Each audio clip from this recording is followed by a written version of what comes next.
নমস্কার বন্ধুরা, গার্ডেনিং সংক্রান্ত বিষয়ে নতুন নতুন আপডেট দিতে আপনাদের সামনে চলে এসেছি। আমি তনয়, আর আপনারা দেখছেন YouTube channel garden touch of greenery.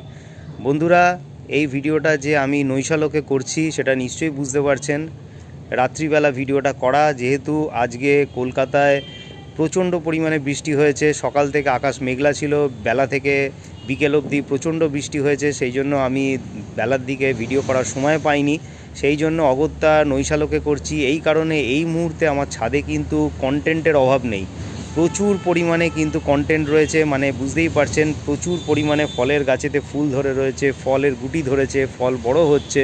সেই জন্য এখন প্রায় রোজই ভিডিও দেওয়া যায়। সেই জন্য আমি কন্টেন্টগুলো মিস করতে চাইছি না, সেই জন্য আজকে রাতের অন্ধকারে এই ভিডিওটা করছি। আগামীকাল আপনারা ভিডিওটা দেখতে পাবেন, মানে যেদিন দেখছেন তার আগের দিনকে ভিডিওটা আমি রাত্রে করছি।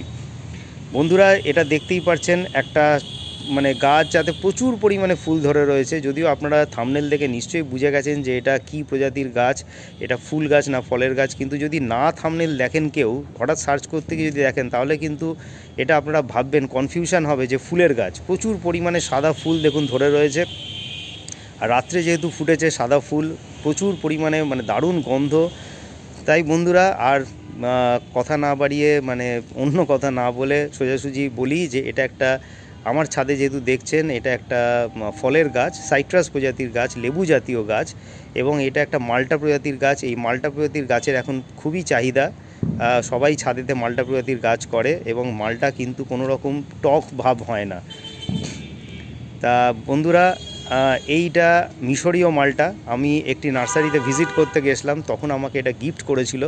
গাছটা সেই থেকে একটা মাটির টবেই রয়েছে, 10 থেকে 12 ইঞ্চি টব হবে, তাতেই রয়েছে। গাছটা কিন্তু এই বছর এটা নিয়ে দ্বিতীয়বার ফল ধরবে। আগের বছর আমি ফল পেয়েছি, কয়েকটা ফল হয়েছে, সেই ভিডিও আমার চ্যানেলে ভিডিও সেকশানে আছে, আপনারা দেখে নিতে পারেন। ফলগুলো খুবই ভালো হয়েছিল, মিষ্টি হয়েছিল। মিশরীয় মালটা এই প্রথম আমার ছাদ বাগানে এসেছে। আর এই যে ফুলগুলো এবারে দেখছেন, প্রচুর পরিমাণে ফুল ফুটেছে। যারা ছাদেতে মানে কি বলবো, গন্ধের জন্য ফুল গাছ করেন, আর বিশেষ করে সাদা প্রজাতির ফুল করেন, হাসনুহানা, কামিনী, বেলি ফুল বা বেল ফুল, এই সব ফুলগুলো করেন গন্ধের জন্য, যে রাত্রিবেলা ফুলগুলো ফুটবে এবং ছাদে গন্ধে মোমো করবে, তাদের আমি বলবো তারা সে গাছ তো করতেই পারেন, তার সাথে অবশ্যই কিন্তু লেবু গাছ করবেন। লেবু গাছ করলে লেবু খাওয়ার সাথে সাথে কিন্তু আপনারা অবশ্যই কিন্তু এই ফুলের সুঘ্রাণ কিন্তু পাবেন ছাদে উঠলেই। এই লেবু ফুলের গন্ধ কিন্তু যে কোনো সাদা ফুলের গন্ধকে কিন্তু হার মানাবে, আমি বলবো।